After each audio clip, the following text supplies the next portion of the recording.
Will a greatly depleted Superman be able to overcome a Mongol that's more prepared now than ever? Well, let's hop into the pages of Action Comics number 1037 and find out together, shall we? So then, picking up from where the last issue left off, Superman and his ragtag super team, the Authority, had finally made their way to Warworld in an attempt to overthrow Mongul and liberate all of his slaves. As you might have guessed, word of this super crusade is starting to have major ripple effects all throughout the known universe, including on the United Council of Planets. Some, like the Tamaranian ambassador, are happy, figuring that the universe will never be safer once Mongul is finally deposed, and that this should have happened a long time ago. The Daxamite representative even says that they should marshal their armies to go and assist Superman in this final push against Mongul. But here's where things start to get interesting. We see the mysterious head of the council from the last issue actually start maneuvering to try and de-escalate support for Superman, saying that once Warworld falls, all of the bloodthirsty Warworld fighters will need somewhere to go. And while all these different planetary leaders may be talking a big game now, he certainly doesn't see them throwing open the door to refugees, which in turn will no doubt probably cause another interplanetary crisis. Now, what this guy's saying isn't necessarily wrong, but we know he has other reasons to say it, what with him seemingly knowing about the Phalasians that caused Superman to want to liberate Warworld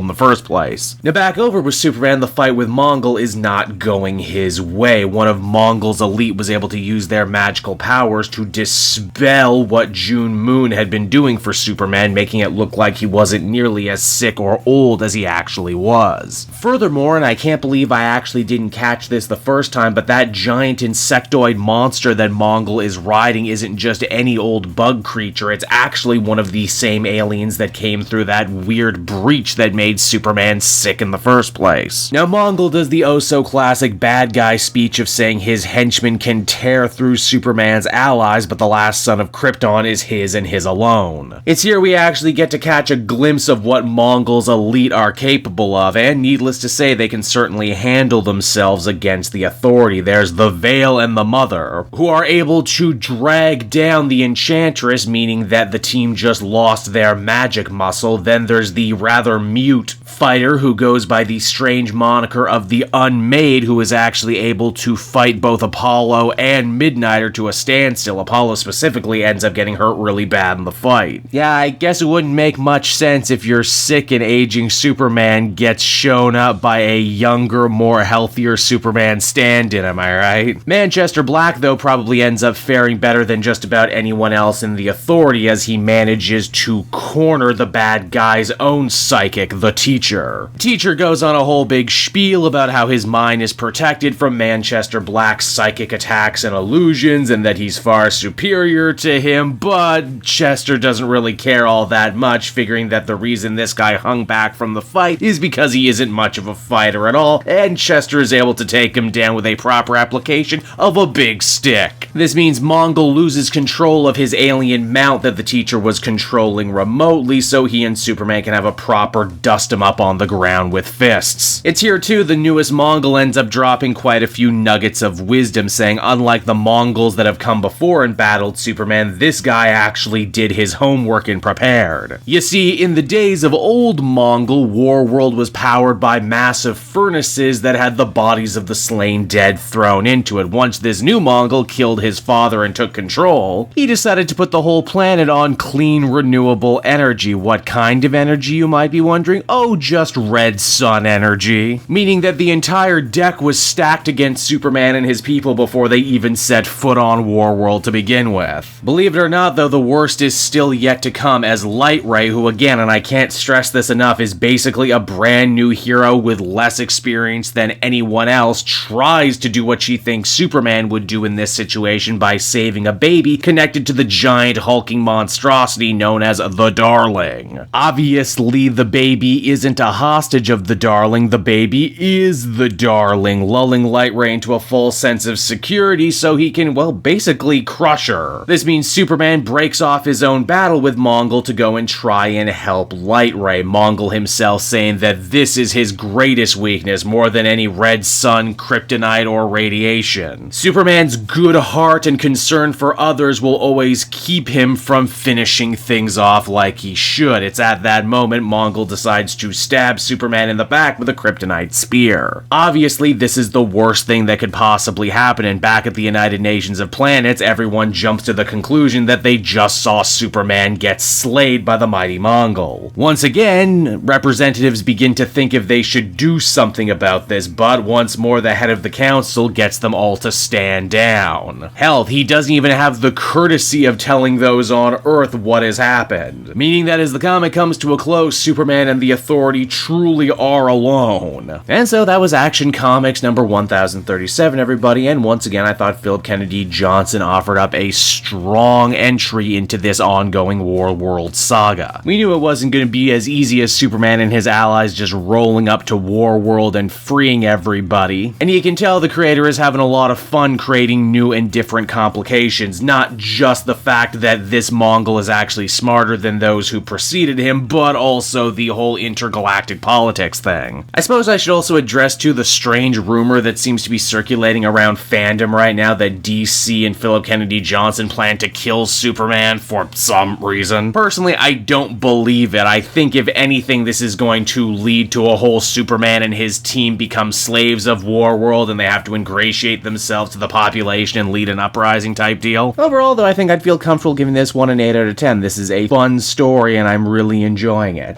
Hey there everyone, Cape Joel again, and I want to thank you so much for watching to the end of the video. As always, if you liked what you see, be sure to like, subscribe, comment. It really helps drive engagement and helps me out too. Also, if you are a patron, which you can become for as little as $1 a month, you will get exclusive content that no one else can ever see, and you'll get to see the Comic Multiverse podcast before anyone else too. You can check out all this and more down in the description. And until next time everyone, this has been Cape Joel, and I'll see you all next time. Cheers.